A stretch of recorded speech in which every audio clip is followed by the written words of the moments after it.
Hi there!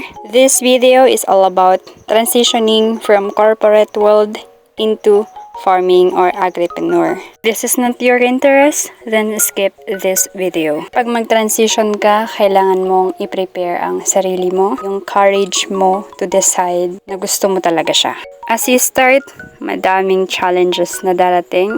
Like, madaming kokontra, madaming magtatanong, madaming tsetche-puretche na maririnig mo.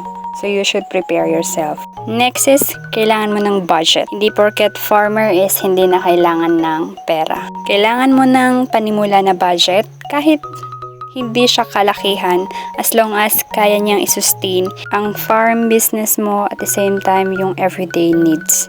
Sa ngayon, kailangan mong magbayad ng electric bill, load sa mga content creators na farmer, at madami pang iba na kailangan mong i-budget. Next is, kailangan mo din i-plan kung ano yung papasukin mong agribusiness.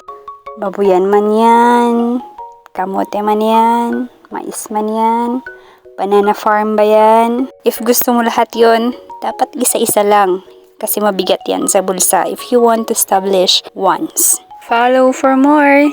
Province Life Chismis! Charis!